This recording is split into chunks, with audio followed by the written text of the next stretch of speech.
This is a story about a lion that goes to the library. And in the beginning, you see him walking past the fence, and then he sees, there's lions in front of the library. They're really statues, but he gets the idea to go inside. One day, a lion came to the library. He walked right past the circulation desk and up into the bookshelves. Mr. McBee, who worked at the library, ran into the hall to the head librarian's office. "Miss Merriweather," he called. "No running," said Miss Merriweather without looking up. "But there's a lion in the library," said Mr. McBee. "In the library!" "Is he breaking any rules?"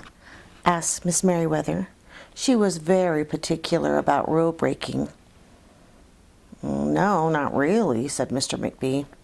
"Then leave him alone," said Miss Merriweather. The lion wandered around the library. He sniffed at the card catalog. He rubbed his head against the new bookshelves. And then he padded over to the story corner and went to sleep on one of the big pillows. No one was sure what to do. There aren't any rules about what to do when a lion is in the library. Soon it was time for story hour. There weren't any rules about lions at story hour either. So the story lady seemed a little nervous, but she read out the first book's title in a good, clear voice, and the lion looked up. The story lady kept reading. The lion stayed for the next story and the story after that, and then he waited for the next story. But the children started to walk away. "Story hour is over," a little girl told him. "It's time to go." The lion looked at the children. He looked at the story lady. He looked at the closed books, and then he roared very loud. Miss Merriweather came striding out of her office. "Who is making that noise?" she demanded. "It's that lion," said Mr. McBee. Miss Merriweather marched over to the lion. "If you cannot be quiet, you will have to leave," she said in a stern voice. "Those are the rules." The lion kept roaring. He sounded sad. The little girl tugged Miss Merriweather's dress. "If he promises to keep quiet, can he come back for story time tomorrow?" she asked. The lion stopped roaring. He looked at Miss Merriweather. Miss Merriweather looked back, and then she said, "Yes, a nice quiet lion would certainly be allowed to come back for story hour tomorrow." "Hooray!" said the children. The next day, the lion came back. "You are early," said Miss Merriweather. "Story hour is not until 3 o'clock." The lion didn't move. "Well, very well," said Miss Merriweather. "You might as well make yourself useful then." And she sent him off to dust off the encyclopedia shelf until it was time for story hour. The next day, he came early again. This time, Miss Merriweather asked him to lick the envelopes she was sending out. Soon, the lion began doing things without even being asked. He would dust the bookshelves and lick the envelopes. He let the little children sit on his back when they needed to reach the higher shelves. And then at story hour, he would curl up and wait for the stories to begin. At first, the people in the library were very nervous about being around a lion.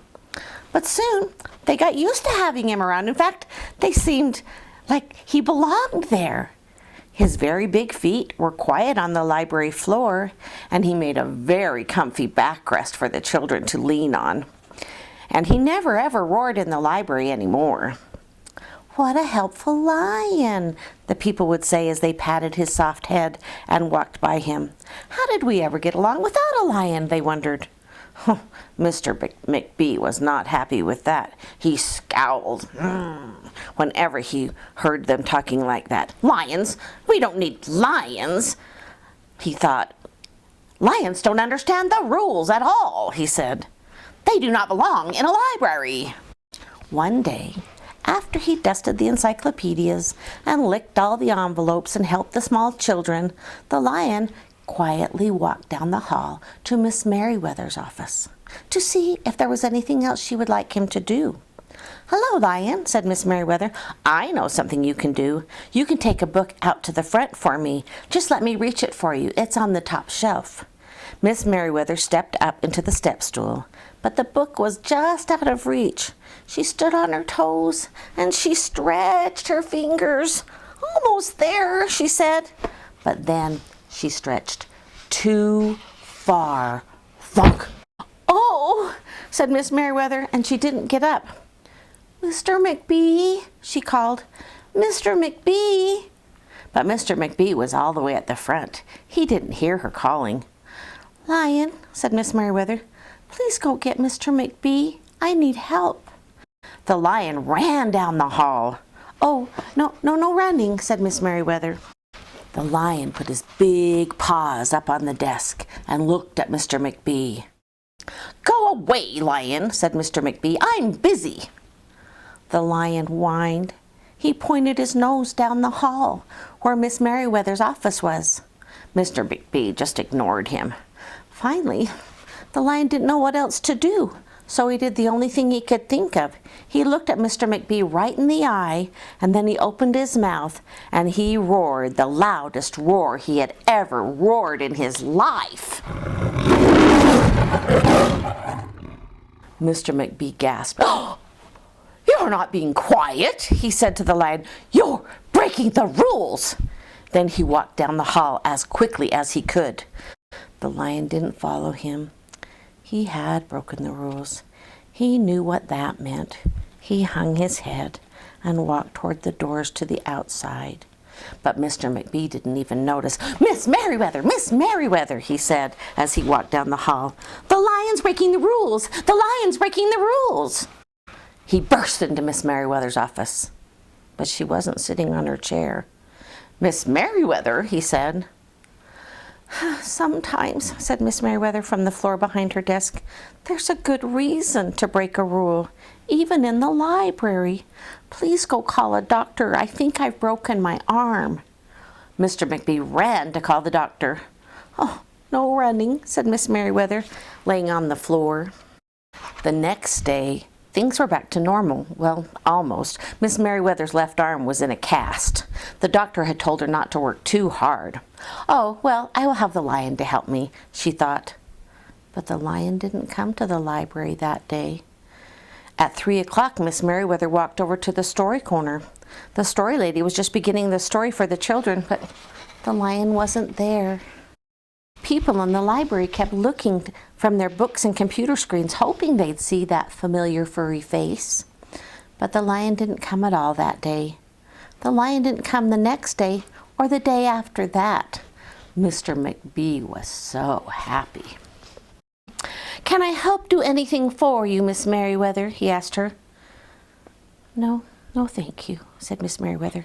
She was looking out the window and her voice was very quiet, even for a library. Mr. McBee frowned as he walked away. He thought he knew there was something he could do for Miss Merriweather, something he could do after all. Mr. McBee left the library. It was raining, but he didn't go home. He started looking. He walked around the neighborhood. He looked under cars. He looked around bushes. He looked in backyards and in trash cans and in tree houses. Finally, he went around the block till he was back at the library again, and the Lion was sitting in the rain, looking at the library through the window. "Hello, Lion," said Mr. McBee. The Lion didn't turn around. "Okay, so I thought you'd like to know that there's a new rule at the library. No making loud noises like roaring, unless you have a good reason. You know, like if you're trying to help a friend who got hurt, for example." The Lion's ears twitched. He turned around, but Mr. McBee was already walking the other way. The next day, Mr. McBee walked down the hall to Miss Merriweather's office. "What is it, Mr. McBee?" asked Miss Merriweather, in her very quiet, sad voice. "Well, I thought you would like to know," he said. There's a lion in the library. Miss Merriweather jumped up from her chair and ran down the hall. Oh, Miss Merriweather, no running in the library, said Mr. McBee. But Miss Merriweather didn't listen. She kept running. Sometimes there's a very good reason to break the rules, even in the library. And the lions out in front of the library seemed happy to know that he was back.